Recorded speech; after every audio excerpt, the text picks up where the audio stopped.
Hi ಸ್ನೇಹಿತರೆ, ಎಲ್ಲರಿಗೂ ನಮಸ್ಕಾರ. Welcome back to Jaya's kitchen Kannada. ಸ್ನೇಹಿತರೆ, ಇವತ್ತು ನಾನು ಮಾಡ್ತಾ ಇರೋಂಥ ರೆಸಿಪಿ ಬಂದು ಈರುಳ್ಳಿ ಚಟ್ನಿ. ತುಂಬ ಚೆನ್ನಾಗಿರುತ್ತೆ ಇದು. ಅನ್ನ, ಮುದ್ದೆ, ಚಪಾತಿಗೆ, ದೋಸೆಗೆಲ್ಲನೂ ಇದನ್ನು ಯಾವ ಥರ ಮಾಡ್ಕೊಳ್ಳೋದು ಅಂತ ನೋಡ್ಕೊಳ್ಳೋಣ ಬನ್ನಿ. 6 ತಿಂಗಳವರೆಗೂ ನಾವು ಈ ಚಟ್ನಿನ ಫ್ರಿಡ್ಜಲ್ಲಿ ಸ್ಟೋರ್ ಮಾಡಿ ಆರಾಮಾಗಿ ಇಡ್ಬೋದು. ಇದನ್ನು ಯಾವ ಥರ ಮಾಡೋದು ನೋಡ್ಕೊಳ್ಳೋಣ ಬನ್ನಿ.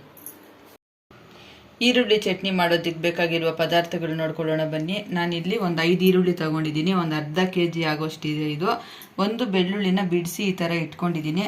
50 ರಿಂದ 60 ಗ್ರಾಮು ಹುಣಸೆ ಹಣ್ಣಿದೆ. ಇದನ್ನು ನೀಟಾಗಿ ಎಲ್ಲ ಬಿಡಿಸಿ ಇಟ್ಕೊಂಡಿದ್ದೀನಿ. ನಾರು ಒಟ್ಟು ಎಲ್ಲ ಇರುತ್ತೆ, ಇದೆಲ್ಲ ತೆಗೆದುಬಿಟ್ಟು ಇಟ್ಕೊಂಡಿದ್ದೀನಿ. 1 ಟೇಬಲ್ ಸ್ಪೂನ್ ಅಷ್ಟು ಸಾಸಿವೆ ತಗೊಂಡಿದ್ದೀನಿ. ಅರ್ಧ ಟೇಬಲ್ ಸ್ಪೂನ್ ಅಷ್ಟು ಮೆಂತ್ಯ ತಗೊಂಡಿದ್ದೀನಿ. 2 ಟೀ ಸ್ಪೂನ್ ಅಷ್ಟು ಉಪ್ಪು ತಗೊಂಡಿದ್ದೀನಿ. 2 ಟೀ ಸ್ಪೂನ್ ಅಷ್ಟು ಚಿಲ್ಲಿ ಪುಡಿ ತಗೊಂಡಿದ್ದೀನಿ. ಇದನ್ನೆಲ್ಲ ಸೇರಿಸಿ ಯಾವ ಥರ ಮಾಡೋದು. ಇವಾಗ ಈರುಳ್ಳಿನ ಫಸ್ಟು ಕಟ್ ಮಾಡ್ಕೊಂಬಿಡೋಣ. ಒಟ್ಟೆಲ್ಲ ತೆಗೆದುಬಿಟ್ಟು ಈರುಳ್ಳಿನ ಈ ಥರ ಸಣ್ಣ ಸಣ್ಣದಾಗಿ ಸ್ಲೇಸ್ ಮಾಡಿ ನಾನು ಕಟ್ ಮಾಡಿ ಇಟ್ಕೊಂಡಿದ್ದೀನಿ.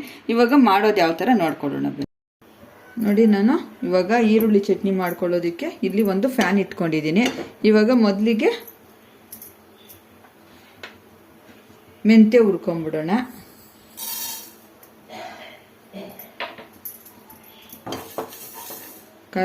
ಕಡಿಮೆ ಉರಿ ಇಟ್ಕೊಂಡು ಈ ಥರ ನಾವು ಫ್ರೈ ಮಾಡ್ಕೊಳ್ಳೋಣ.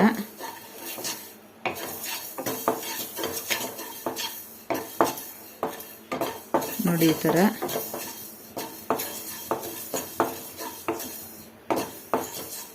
ಈಗ ಇದ್ರ ಜೊತೆಗೇನೆ ಸಾಸಿವೆ ಸೇರಿಸ್ಕೊಳ್ಳೋಣ. ಸಾಸಿವೆ ಮೆಂತ್ಯ ಎರಡೂ ಈ ಥರ ಚೆನ್ನಾಗಿ ಹುರ್ಕೊಳ್ಳೋಣ.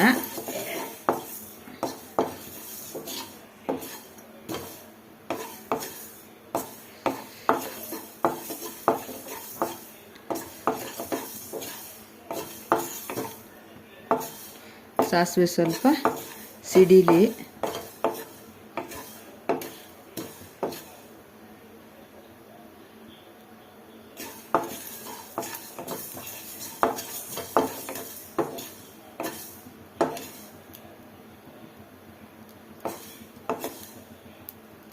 ಸಾಸಿವೆ ಈ ಥರ ಚಿಟ್ಪಟ ಅಂತ ಸೌಂಡ್ ಬರಬೇಕು.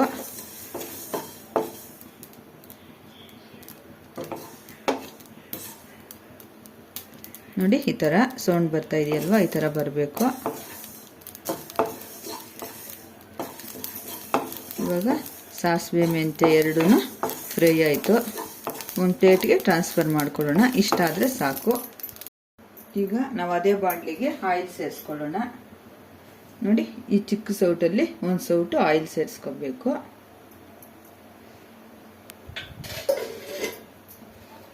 ಆಯಿಲ್ ಸ್ವಲ್ಪ ಬಿಸಿ ಆಗಲಿ. ಈರುಳ್ಳಿ ಸೇರಿಸ್ಕೊಳ್ಳೋಣ. ನೋಡಿ, ನಾನು ಆವಾಗಲೇ ತೋರಿಸಿದ್ನಲ್ವ ವಿಡಿಯೋಗೆ, 5 ಈರುಳ್ಳಿನ ಈ ಥರ ಸಣ್ಣ ಸಣ್ಣದಾಗಿ ಕಟ್ ಮಾಡ್ಕೊಬೇಕು. ತೊಳೆದುಬಿಟ್ಟು ನಾನು ನೀಟಾಗಿ ಸೇರಿಸ್ಕೊತಾ ಇದ್ದೀನಿ.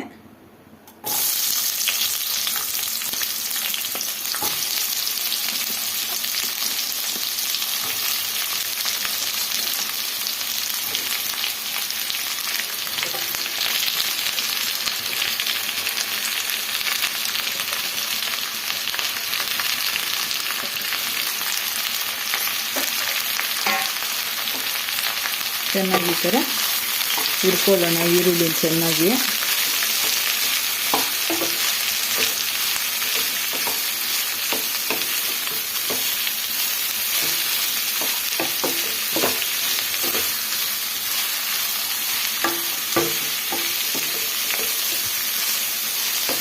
ಕೆಂಪಿಗೆ ಹುರ್ಕೊಂಡು ಮಾಡೋದ್ರಿಂದ ತುಂಬ ಚೆನ್ನಾಗಿರುತ್ತೆ. ಕೆಂಪಿಗೆ ಹುರ್ಕೊಳ್ಳೋಣ ನಾವು.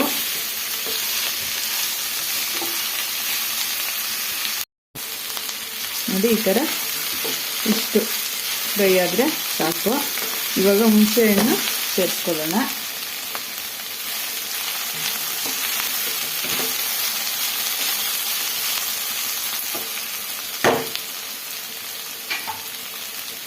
ನೋಡಿ, ಒಂದು 60 ಗ್ರಾಮ್ ಅಷ್ಟು ಹುಣಸೆ ಹಣ್ಣಿದೆ. ಹುಣಸೆ ಹಣ್ಣು ಇವಾಗ ಸೇರಿಸ್ಕೊಳ್ಳೋಣ.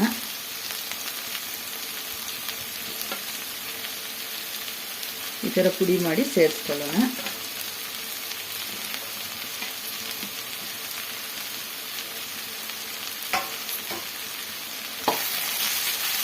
ಎರಡನ್ನೂ ಸೇರಿಸಿ ಚೆನ್ನಾಗಿ ಹುರ್ಕೊಳ್ಳೋಣ.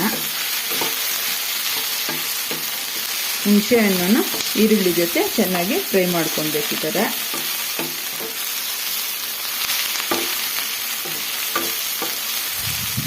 ಹುಣಸೆಹಣ್ಣು ಮೆತ್ತಗಾಗೋ ತನಕ ನಾವು ಫ್ರೈ ಮಾಡ್ಕೊಬೇಕು.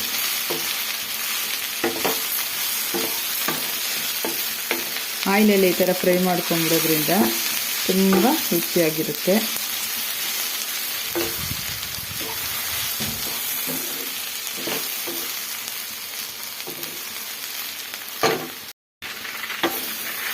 ನೋಡಿ ಈ ಥರ ಹುರ್ಕೊಂಡ್ರೆ ಆಯಿತು.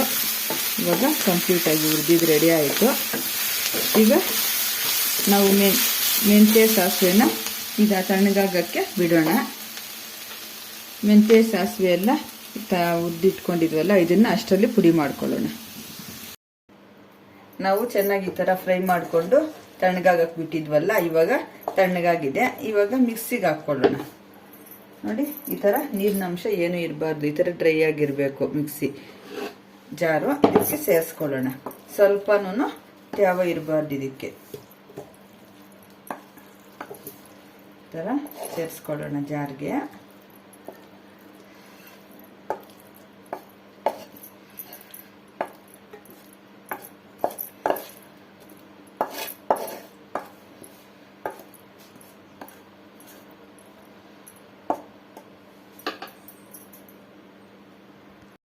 ಎಲ್ಲ ಈ ಥರ ಒಂದು ಜಾರಿಗೆ ಸೇರಿಸ್ಕೊಂಡಿದ್ದೀನಿ. ಇದಕ್ಕೇನೆ ಸ್ವಲ್ಪ ಬೆಳ್ಳುಳ್ಳಿನೂ ಸೇರಿಸ್ಕೊಂಡು ನಾವು ಮಿಕ್ಸಿ ಮಾಡ್ಕೊಳ್ಳೋಣ.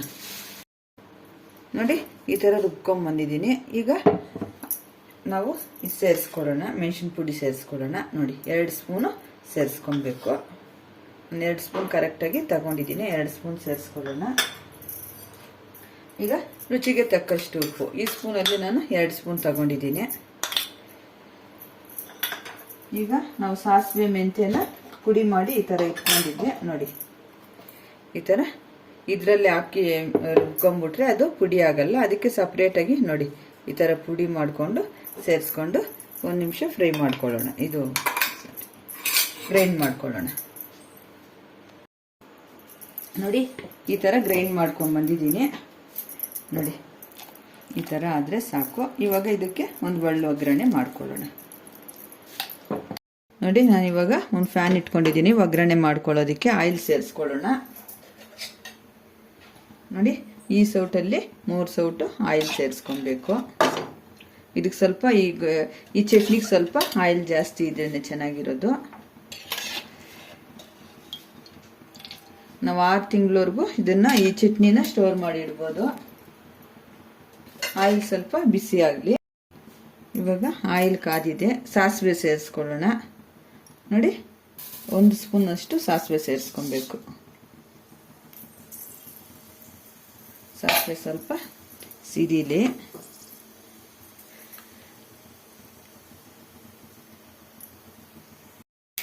ಈಗ ಒಣಮೆಣಸಿನಕಾಯಿ ಸೇರಿಸ್ಕೊಳ್ಳೋಣ. ಸ್ವಲ್ಪ ಕರಿಬೇವು ಸೇರಿಸ್ಕೊಳ್ಳೋಣ. ಎಲ್ಲ ಸೇರಿಸಿ ಈ ಥರ ಫ್ರೈ ಮಾಡ್ಕೊಳ್ಳೋಣ. ಈಗ ಸ್ವಲ್ಪ ಇಂಗು ಸೇರಿಸ್ಕೊಳ್ಳೋಣ. ಒಂದು ಅರ್ಧ ಟೀ ಸ್ಪೂನ್ ಅಷ್ಟು. ಸ್ವಲ್ಪ ಅರಿಶಿನ ಸೇರಿಸ್ಕೊಳ್ಳೋಣ. ಎಲ್ಲ ಸೇರಿ ಈ ಥರ ಫ್ರೈ ಮಾಡ್ಕೊಳ್ಳೋಣ. ಈಗ ನಾವು ರುಬ್ಬಿಟ್ಕೊಂಡಿದ್ವಲ್ಲ ಈ ಮಸಾಲೆನ ಸೇರಿಸ್ಕೊಳ್ಳೋಣ. ಇದಕ್ಕೆ ಒಂಚೂರು ನೀರನ್ನು ತಾಗಿಸ್ಬಾರ್ದು. ಯಾಕಂದರೆ ನಾವು ಈ ಚಟ್ನಿನ ಒಂದು 6 ತಿಂಗಳವರೆಗೂ ಸ್ಟೋರ್ ಮಾಡಿಡ್ಬೋದು.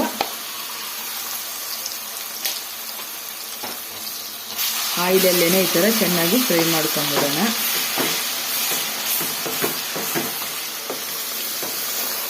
ಉಪ್ಪು ಖಾರ ಎಲ್ಲ ಟೇಸ್ಟ್ ಮಾಡಿ ಈ ಟೈಮಲ್ಲೇ ಬೇಕು ಅಂದರೆ ಸೇರಿಸ್ಕೊಬೋದು.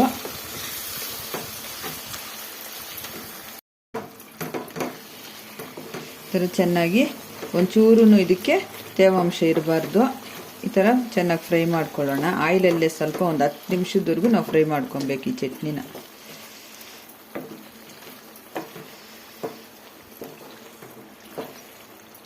ಈ ಚಟ್ನಿ ಅನ್ನ ಚಪಾತಿ ದೋಸೆಗೆಲ್ಲ ತುಂಬ ಸೂಪರ್ ಆಗಿರುತ್ತೆ.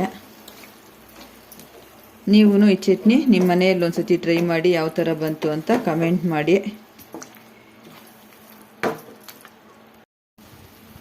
ನೋಡಿ ಈ ಥರ ಕೈ ಬಿಡ್ದಿರ ಈ ಥರ ಕಲಿಸ್ಕೊತಾನೇ ಇರಬೇಕು. ಈ ಥರ ಚೆನ್ನಾಗಿ ಫ್ರೈ ಮಾಡಬೇಕು. ಈ ಥರ ನೋಡಿ ಒಂದು 10 ನಿಮಿಷ ಆದರೂ ಮಾಡ್ಕೊಬೇಕು ಈ ಥರ. ಆಯಿಲೆಲ್ಲ ತೇಲಿ ಬರಬೇಕು. ಅದುವರೆಗೂ ನಾವು ಈ ಥರ ಕಲಿಸ್ತಾನೇ ಇರಬೇಕು. ಈ ಥರ ನೋಡಿ, ಇಲ್ಲೆಲ್ಲ ಆಯಿಲ್ ಬಿಟ್ಕೊಂಡು ಬರ್ತಾ ಇದೆ ನೋಡಿ.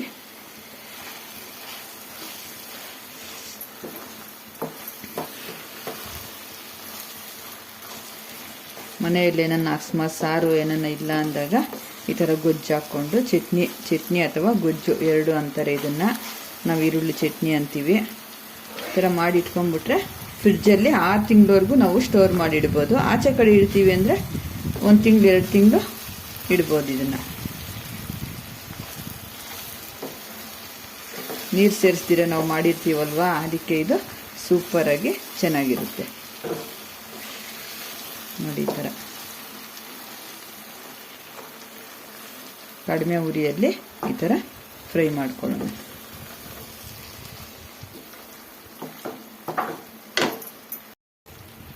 ಇಷ್ಟಾದರೆ ಸಾಕು. ಸೂಪರಾಗಿ ಚಟ್ನಿ, ಈರುಳ್ಳಿ ಚಟ್ನಿ ರೆಡಿ ಆಯಿತು. 10 ನಿಮಿಷಕ್ಕೆಲ್ಲ ನಾವು ಆರಾಮಾಗಿ ರೆಡಿ ಮಾಡ್ಕೊಂಡ್ಬಿಡ್ಬೋದು ನೋಡಿ. ಈ ಥರ ಆಯಿಲ್ ತೇಲ್ ಬರೋ ತನಕ ನಾವು ಇದನ್ನು ಚೆನ್ನಾಗಿ ಫ್ರೈ ಮಾಡ್ಕೊಬೇಕು. ಈ ಥರ ಇಷ್ಟೇ, ಸೂಪರಾಗಿ ರೆಡಿ ಆಯಿತು. ಸ್ಟವ್ ಆಫ್ ಮಾಡೋಣ. ಬಿಸಿ ಬಿಸಿ ಈರುಳ್ಳಿ ಚಟ್ನಿ ರೆಡಿ ಆಗಿದೆ. ಈ ವಿಡಿಯೋ ಇಷ್ಟವಾದಲ್ಲಿ ಲೈಕ್ ಮಾಡಿ, ಶೇರ್ ಮಾಡಿ, ಕಮೆಂಟ್ ಮಾಡಿ. ಹಾಗೆ ನಮ್ಮ ಚಾನಲ್ನ ಸಬ್ಸ್ಕ್ರೈಬ್ ಮಾಡಿಕೊಂಡು ಸ್ಕಿಪ್ ಮಾಡ್ದಿರೋ ಕೊನೆ ತನಕ ವಿಡಿಯೋ ನೋಡಿ. ತುಂಬ ಧನ್ಯವಾದಗಳು.